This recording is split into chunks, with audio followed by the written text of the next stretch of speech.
मेरे प्यारे देशवासियों, नमस्कार। 2 दिन पहले की कुछ अद्भुत तस्वीरें, कुछ यादगार पल अब भी मेरी आंखों के सामने हैं। इसलिए इस बार मन की बात की शुरुआत उन्हीं पलों से करते हैं। टोक्यो ओलंपिक्स में भारतीय खिलाड़ियों को तिरंगा लेकर चलते देखकर मैं ही नहीं, पूरा देश रोमांचित हो उठा। पूरे देश ने जैसे एक होकर अपने इन योद्धाओं से कहा, विजय भव, विजय भव। जब ये खिलाड़ी भारत से गए थे तो मुझे इनसे गपशप करने का, उनके बारे में जानने और देश को बताने का अवसर मिला था। ये खिलाड़ी जीवन की अनेक चुनौतियों को पार करते हुए यहाँ पहुंचे हैं। आज उनके पास आपके प्यार और सपोर्ट की ताकत है। इसलिए आइए मिलकर अपने सभी खिलाड़ियों को अपनी शुभकामनाएं, उनका हौसला बढ़ाएं। सोशल मीडिया पर ओलंपिक खिलाड़ियों के सपोर्ट के लिए हमारा विक्ट्री पंच कैंपेन अब शुरू हो चुका है। आप भी अपनी टीम के साथ अपना विक्ट्री पंच शेयर करिए, इंडिया के लिए चीयर करिए। साथियों, जो देश के लिए तिरंगा उठाता है उसके सम्मान में भावनाओं से भर जाना स्वाभाविक ही है। देशभक्ति की ये भावना हम सबको जोड़ती है। कल यानी 26 जुलाई को करगिल विजय दिवस भी है। करगिल का युद्ध भारत की सेनाओं के शौर्य और संयम का ऐसा प्रतीक है जिसे पूरी दुनिया ने देखा है।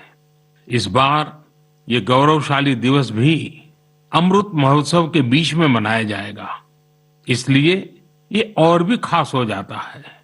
मैं चाहूंगा कि आप करगिल की रोमांचित कर देने वाली गाथा जरूर पढ़ें। करगिल के वीरों को हम सब नमन करें। साथियों, इस बार 15 अगस्त को देश अपनी आजादी के 75वें साल में प्रवेश कर रहा है। ये हमारा बहुत बड़ा सौभाग्य है कि जिस आजादी के लिए देश ने सदियों का इंतजार किया, उसके 75 वर्ष होने के हम साक्षी बन रहे हैं। आपको याद होगा, आजादी के 75 साल मनाने के लिए 12 मार्च को बापू के साबरमती आश्रम से अमृत महोत्सव की शुरुआत हुई थी। इसी दिन बापू की दांडी यात्रा को भी पुनर्जीवित किया गया था। तब से जम्मू कश्मीर से लेकर पुडुचेरी तक, गुजरात से लेकर पूर्वोत्तर तक देश भर में अमृत महोत्सव से जुड़े कार्यक्रम चल रहे हैं। कई ऐसी घटनाएं, ऐसे स्वाधीनता सेनानी जिनका योगदान तो बहुत बड़ा है लेकिन उतनी चर्चा नहीं हो पाई, आज लोग उनके बारे में भी जान पा रहे हैं। अब जैसे मोइरांग डे को ही लीजिए। मणिपुर का छोटा सा कस्बा मोइरांग कभी नेताजी सुभाष चंद्र बोस की इंडियन नेशनल आर्मी यानी INA का एक प्रमुख ठिकाना था। यहाँ आजादी के पहले ही INA के कर्नल शौकत मलिक जी ने झंडा फहराया था। अमृत महोत्सव के दौरान 14 अप्रैल को उसी मोइरांग में एक बार फिर तिरंगा फहराया गया। ऐसे कितने ही स्वाधीनता सेनानी और महापुरुष हैं जिन्हें अमृत महोत्सव में देश याद कर रहा है। सरकार और सामाजिक संगठनों की तरफ से भी लगातार इससे जुड़े कार्यक्रम आयोजित किए जा रहे हैं। ऐसा ही एक आयोजन इस बार 15 अगस्त को होने जा रहा है। ये एक प्रयास है राष्ट्रगान से जुड़ा हुआ। सांस्कृतिक मंत्रालय की कोशिश है कि इस दिन ज्यादा से ज्यादा भारतवासी मिलकर राष्ट्रगान गाएं। इसके लिए एक वेबसाइट भी बनाई गई है, राष्ट्रगान.in। इस वेबसाइट की मदद से आप राष्ट्रगान गाकर उसे रिकॉर्ड कर पाएंगे, इस अभियान से जुड़ पाएंगे। मुझे उम्मीद है आप इस अनोखी पहल से जरूर जुड़ेंगे। इसी तरह के बहुत सारे अभियान, बहुत सारे प्रयास आपको आने वाले दिनों में देखने को मिलेंगे। अमृत महोत्सव किसी सरकार का कार्यक्रम नहीं, किसी राजनीतिक दल का कार्यक्रम नहीं, यह कोटि कोटि भारतवासियों का कार्यक्रम है। हर स्वतंत्र और कृतज्ञ भारतीय का अपने स्वतंत्रता सेनानियों को नमन है। और इस महोत्सव की मूल भावना का विस्तार तो बहुत विशाल है। ये भावना है अपने स्वाधीनता सेनानियों के मार्ग पर चलना, उनके सपनों का देश बनाना। जैसे देश की आजादी के मतवाले स्वतंत्रता के लिए एकजुट हो गए थे, वैसे ही हमें देश के विकास के लिए एकजुट होना है। हमें देश के लिए जीना है, देश के लिए काम करना है। और इसमें छोटे छोटे प्रयास भी बड़े नतीजे ला देते हैं। रोज के कामकाज करते हुए भी हम राष्ट्र निर्माण कर सकते हैं। जैसे वोकल फॉर लोकल, हमारे देश के स्थानीय उद्यमियों, आर्टिस्टों, शिल्पकारों, बुनकरों को सपोर्ट करना हमारे सहज स्वभाव में होना चाहिए। 7 अगस्त को आने वाला नेशनल हैंडलूम डे एक ऐसा अवसर है जब हम प्रयास पूर्वक भी ये काम कर सकते हैं। नेशनल हैंडलूम डे के साथ बहुत ऐतिहासिक पृष्ठभूमि जुड़ी हुई है। इसी दिन 1905 में स्वदेशी आंदोलन की शुरुआत हुई थी। साथियों, हमारे देश के ग्रामीण और आदिवासी इलाकों में हैंडलूम कमाई का बहुत बड़ा साधन है। ये ऐसा क्षेत्र है जिससे लाखों महिलाएं, लाखों बुनकर, लाखों शिल्पी जुड़े हुए हैं। आपके छोटे छोटे प्रयास बुनकरों में एक नई उम्मीद जगाएंगे। आप स्वयं कुछ न कुछ खरीदें और अपनी बात दूसरों को भी बताएं। और जब हम आजादी के 75 साल मना रहे हैं, तब तो इतना करना हमारी जिम्मेवारी बनती ही है भाइयों। आपने देखा होगा, साल 2014 के बाद से ही मन की बात में हम अक्सर खादी की बात करते हैं। ये आपका ही प्रयास है कि आज देश में खादी की बिक्री कई गुना बढ़ गई है। क्या कोई सोच सकता था कि खादी के किसी स्टोर से एक दिन में 1 करोड़ रुपए से अधिक की बिक्री हो सकती है? लेकिन आपने ये भी कर दिखाया है। आप जब भी कहीं पर खादी का कुछ खरीदते हैं तो इसका लाभ हमारे गरीब बुनकर भाइयों बहनों को ही होता है। इसलिए खादी खरीदना एक तरह से जन सेवा भी है, देश सेवा भी है।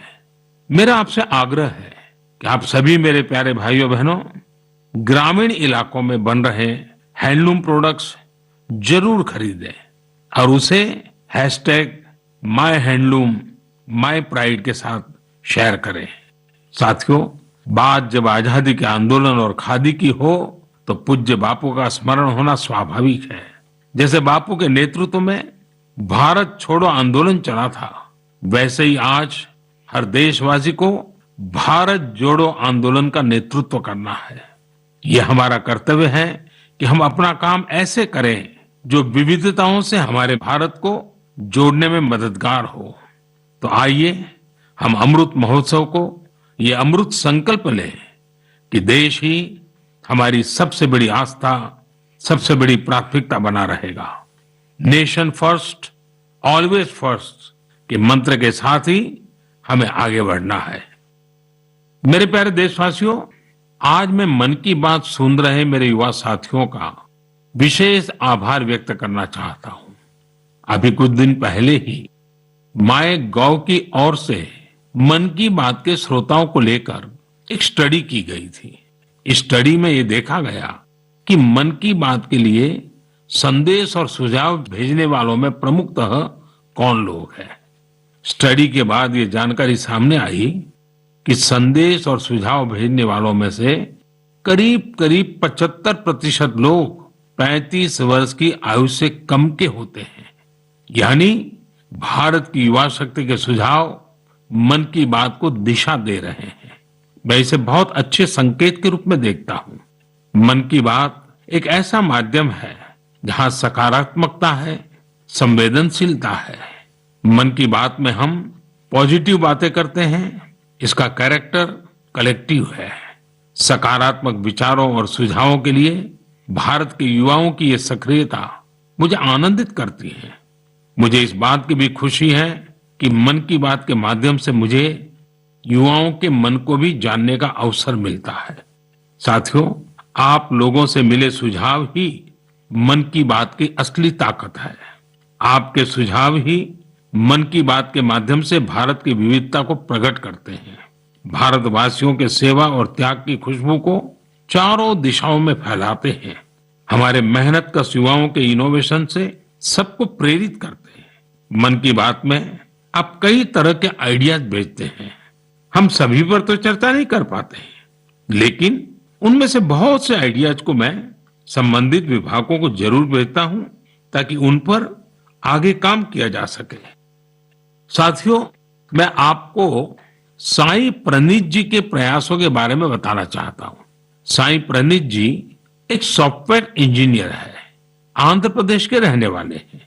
पिछले वर्ष उन्होंने देखा कि उनके यहाँ मौसम की मार की वजह से किसानों को काफी नुकसान उठाना पड़ा था। मौसम विज्ञान में उनकी दिलचस्पी बरसों से थी, इसलिए उन्होंने अपनी दिलचस्पी और अपने टैलेंट को किसानों की भलाई के लिए इस्तेमाल करने का फैसला किया। अब वे अलग अलग डेटा सोर्सेज से वेदर डेटा खरीदते हैं, उसका विश्लेषण करते हैं और स्थानीय भाषा में अलग अलग माध्यमों से किसानों के पास जरूरी जानकारी पहुंचाते हैं। वेदर अपडेट्स के अलावा प्रणीत जी अलग अलग क्लाइमेट कंडीशंस में लोगों को क्या करना चाहिए गाइडेंस भी देते हैं।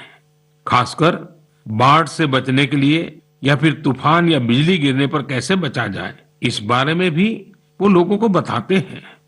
साथियों, एक और इस नौजवान सॉफ्टवेयर इंजीनियर का ये प्रयास दिल को छूने वाला है, तो दूसरी ओर हमारे एक साथी के द्वारा किया जा रहा टेक्नोलॉजी का उपयोग भी आपको अचंभित कर देगा। ये साथी हैं ओडिशा के संबलपुर जिले के एक गांव में रहने वाले श्रीमान इसाक मुंडा जी। इसाक जी कभी एक दिहाड़ी मजदूर के रूप में काम करते थे, लेकिन अब वे एक इंटरनेट सेंसेशन बन गए हैं। अपने यूट्यूब चैनल से वो काफी रुपये कमा रहे हैं। वे अपने वीडियोज में स्थानीय व्यंजन, पारंपरिक खाना बनाने के तरीके, अपने गांव, अपनी लाइफस्टाइल, परिवार और खान पान की आदतों को प्रमुखता से दिखाते हैं। एक यूट्यूबर के रूप में उनकी यात्रा मार्च 2020 में शुरू हुई थी, जब उन्होंने ओडिशा के मशहूर स्थानीय व्यंजन पखाल से जुड़ा एक वीडियो पोस्ट किया था।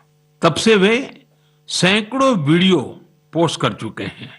उनका यह प्रयास कई कारणों से सबसे अलग है, खासकर इसलिए कि इससे शहरों में रहने वाले लोगों को वो जीवन शैली देखने का अवसर मिलता है जिसके बारे में वे बहुत कुछ नहीं जानते। इसाक मुंडा जी कल्चर और कुजिन दोनों को बराबर मिलाकर के सेलिब्रेट कर रहे हैं और हम सबको प्रेरणा भी दे रहे हैं। साथियों, जब हम टेक्नोलॉजी की चर्चा कर रहे हैं तो मैं एक और इंटरेस्टिंग विषय की चर्चा करना चाहता हूं। आपने हाल फिलहाल में पढ़ा होगा, देखा होगा कि आईआईटी मद्रास के एलुमनी द्वारा स्थापित एक स्टार्टअप ने एक 3D प्रिंटेड हाउस बनाया है। 3D प्रिंटिंग करके घर का निर्माण आखिर ये हुआ कैसे?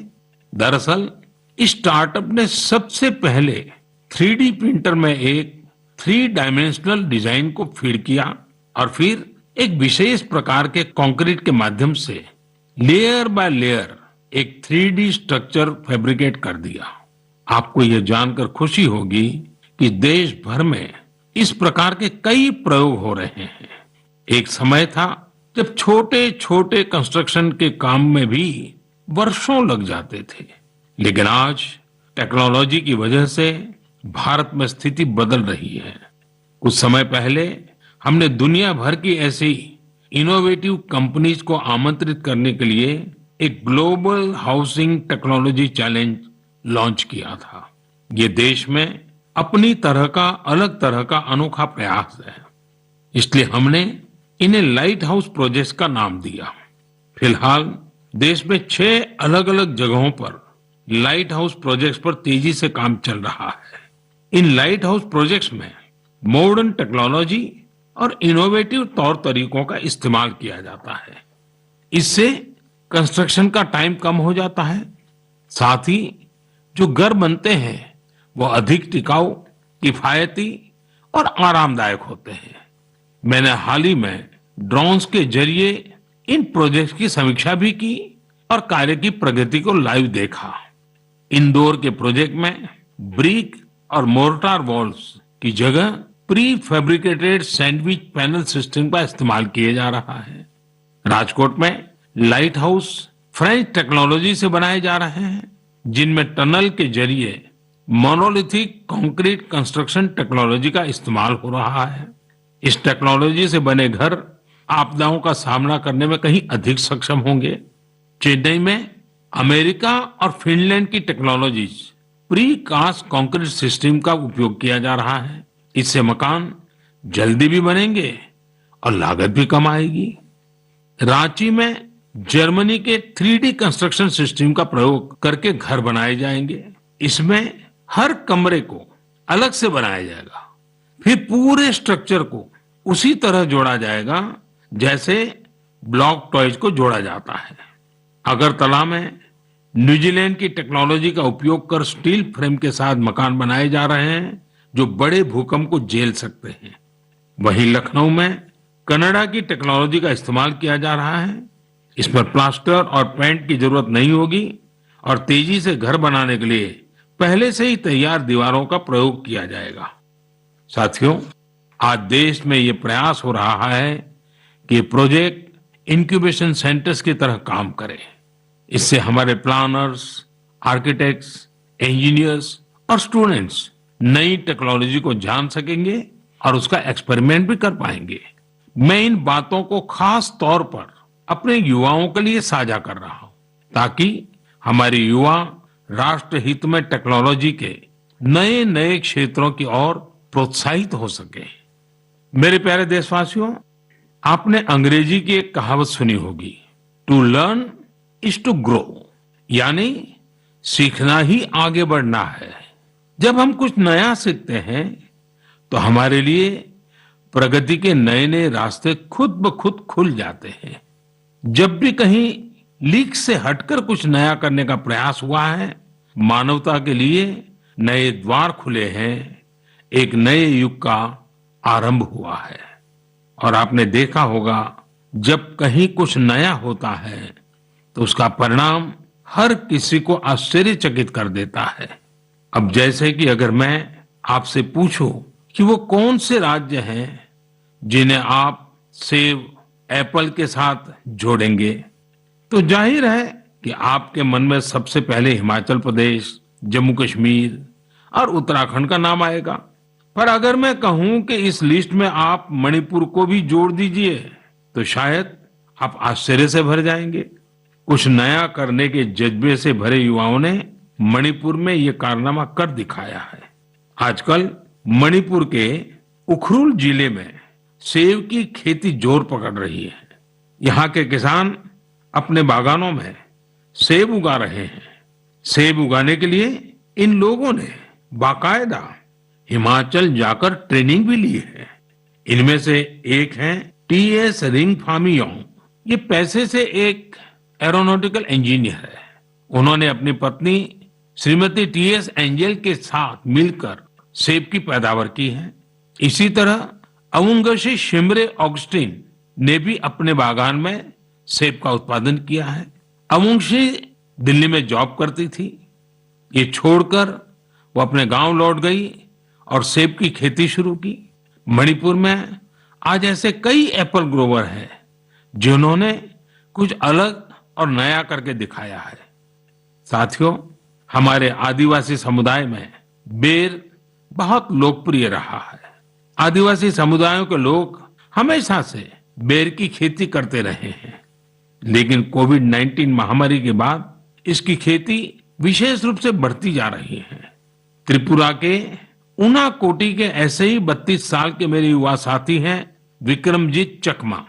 उन्होंने बेर की खेती की शुरुआत कर काफी मुनाफा भी कमाया है और अब तो लोगों को बेर की खेती करने के लिए प्रेरित भी कर रहे हैं। राज्य सरकार भी ऐसे लोगों की मदद के लिए आगे आई है। सरकार तर प्रचलित वाटा सोडून ज्यांनी नव्या वाटा आत्मसात केलेल्या आहेत आणि यश मिळवलेलं आहे अशा सगळ्यांचं पंतप्रधान नरेंद्र मोदी यांनी कौतुक केलेलं आहे मन की बातच्या माध्यमातून. एबीपी माझा, उघडा डोळे बघा नीट.